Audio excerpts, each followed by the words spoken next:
you ready for the biggest concert of the year? Don't miss Bruno Mars with special guests, the Red Hot Chili Peppers, and the Pepsi Super Bowl 48 halftime show. Get hyped for halftime.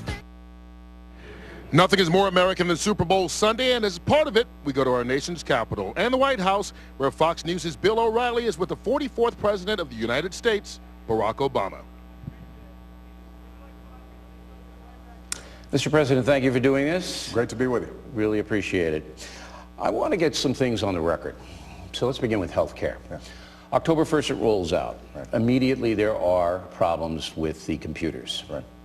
When did you know there were going to be problems with those computers? Well, I think we all anticipated that there'd be glitches, because anytime you got technology, a new program rolling out, there are going to be some glitches.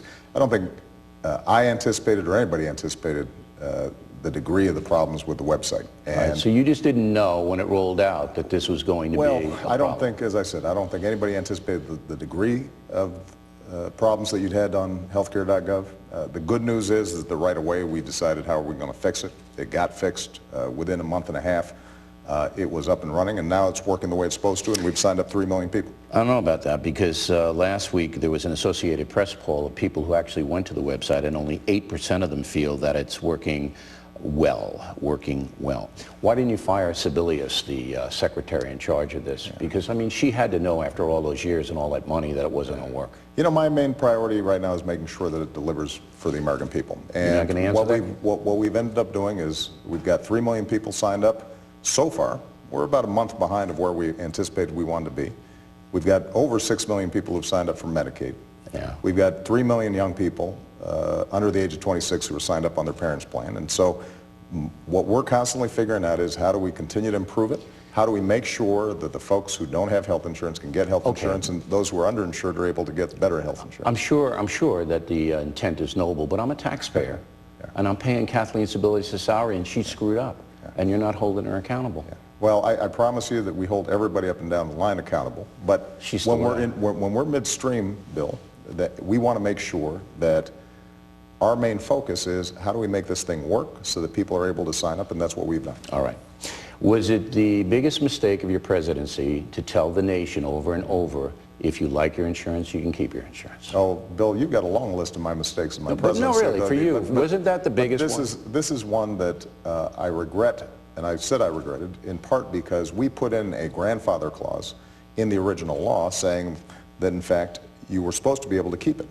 It obviously didn't cover everybody that we needed to, and that's why we changed it so that we further grandfathered in folks, and many people who thought originally when they got that cancellation notice they couldn't keep it are now It's in the past, but isn't that the biggest mistake? Well, you know, Bill, as I said, you gave your enemies a lot of fodder for it. You were very generous in saying I look pretty good, considering I've been in the presidency for 5 years, and I think part of the reason is I try to focus not on the fumbles, but on the next play. All right. Libya, a House Armed Services testimony. General Carter Ham, you know the general, yes, security in Africa. Yeah. He testified that on the day that the ambassador was murdered and the 3 other Americans, all right, he told Secretary Panetta it was a terrorist attack. Shortly after General Ham said that, Secretary Panetta came in to you. Yeah. Did he tell you, Secretary Panetta, it was a terrorist attack? You know what he told me was that there was an attack on our compound. He didn't use the word terror? You know, in the heat of the moment, Bill, what folks are focused on is what's happening on the ground. Do we have eyes on it? How can we make sure our folks are secure? But I just want to get this on the record. Did he tell you it was a terror attack? Bill, and what I'm answering your question. What he said to me was, we've got an attack on our compound. We don't know yet who's doing it. Understand by definition, Bill, when somebody is attacking our compound, that's an act of terror, which is how I characterized it the day after it happened. So the question ends up being who in fact was attacking us. But it's more than that, though, because of Susan Rice. No. It's more than that, because Susan Rice goes out and tells the world that it was a spontaneous demonstration off a videotape, but your commanders and the Secretary of Defense know it's a terror attack. No, Bill, as an American, I'm just confused. And I'm trying to explain it to you if you want to listen. The fact of the matter is that people understood at the time something very dangerous was happening, that we were focused on making sure that we did everything we could to protect them.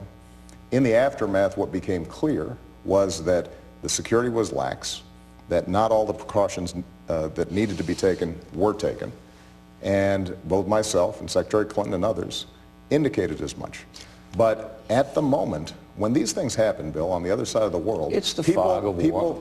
People don't know at the very moment exactly why something like this happens. And when you look at the videotape of this whole thing unfolding, this is not some systematic, well-organized process. You see... It was heavy weapons used, and that's heavy weapons coming in. Bill, listen, I've gone through this, and we have had multiple hearings on it. What happens is you have an attack like this taking place, and you have a mix of folks who are just troublemakers. You have folks who have an ideological agenda. All right. You have some who are affiliated with terrorist organizations. You have some that are not. But the main thing that all of us have to take away from this is our diplomats are serving in some very dangerous places. But we've got to make sure that not only have we implemented all the reforms that were recommended by the independent agency, but we also have to make sure that we understand our folks out there are in a hazardous, dangerous situation. I think everybody understands that, No, Mr. but President. actually, not everybody does, because what ends up happening is we end up creating a political agenda on Absolutely, something and that was my next question. Democrats and Republicans should be unified in trying to figure out how are we going to protect people. I got to get to the IRS, but I just want to say that your detractors believe that you did not tell the world it was a terror attack because your campaign didn't want that out. Bill, that's what they believe. And they believe it because folks like you are telling them that. No, I'm not telling them that. I'm asking you whether you were told it was a terror attack. And what I'm saying is that is inaccurate. All right. We revealed to the American people exactly what we understood at the time. The notion that we would hide the ball for political purposes when a week later we all said, in fact, there was a terrorist attack taking place the day after I said it was an act of terror. That wouldn't be a very good cover-up if that's what we were I got to get to the IRS because I don't know what happened there, and I'm hoping maybe you can tell us. Douglas Shulman, former IRS chief, he was cleared into the White House 157 times, more than any of your cabinet members, more than any other IRS guy in the history by far. Okay, why was Douglas Shulman here 157 times? Why?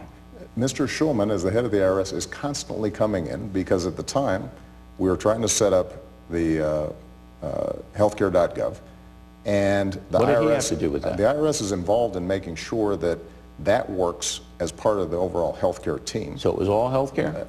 Number two, we've also got the IRS involved when it comes to some of the financial reforms to make sure that we don't have taxpayer-funded bailouts in the future. So you had all these different agendas in which the head of the IRS is naturally involved. Did you speak to him a lot yourself? I do not recall meeting with him in any of these meetings that are pretty routine meetings. Okay, so you don't recall seeing Shulman, because what some people are saying is that the IRS was used at a local level in Cincinnati, maybe other places, to go after. Absolutely wrong. But how do you know that? Because we still don't know what happened there. Bill, we do. That's not what happened. Folks have, again, had multiple hearings on this. I mean, these kinds of things keep on surfacing, in part because you and your TV station will promote them. But when don't folks you feel actually, there are unanswered questions? Bill, when you actually look at the stuff, there have been multiple hearings on it. What happened here is that you've got a 501c4 law that people think is confusing. No, that the folks did not know how to implement. Okay. Because it basically says, so you're saying if you're involved, no corruption there at all? No. That's not what I'm saying. That's actually... No, but I want to know what you're saying. You're the leader of the country. You're saying no corruption? No. None? No. There were some boneheaded decisions out of a but local no office. Mass corruption? Not even mass corruption. Not even a smidgen of corruption, obviously. Okay. I got a letter from Kathy Lemaster, Fresno, California. I said I would read one letter for the folks, all right? Mr. President, why do you feel it's necessary to fundamentally transform the nation that has afforded you so much opportunity and success? I don't think we have to fundamentally transform the nation. But those are your words. I think that what we have to do is make sure that here in America, if you work hard, you can get ahead. Bill, you and I benefited from this incredible country of ours, in part because there were good jobs out there that paid a good wage, because you had public schools that functioned well, that we could get scholarships if we didn't come from a wealthy family in order to go to college. Right. That, you know, if you worked hard, not only did you have a good job, but you also had decent benefits, decent health care. They're cutting me off. And for a lot of folks, we don't have that. We've got to make sure that we're doing everything we can to expand the middle class and work hard. And people who are working hard can get into the middle class. I know you think maybe we haven't been fair, but I think your heart is in the right place. Prediction for the game. Who's going to win the Super Bowl? I can't make a prediction. I don't know. These guys are too evenly matched. I think it is going to be 24-21, but I don't know who's going to be 24, and I don't know who's going to be 21. Mr. President, thanks very much. I enjoyed it. Thank you. Kurt, back to you. All right, thank you to Bill O'Reilly and President Obama for joining us. When we continue here at MetLife Stadium, we'll get back to football as we get you all set for Super Bowl 48. Marshawn Lynch in a very quiet beast mode, covering his mouth as he enters the stadium. A couple of guys are already on the field, including Richard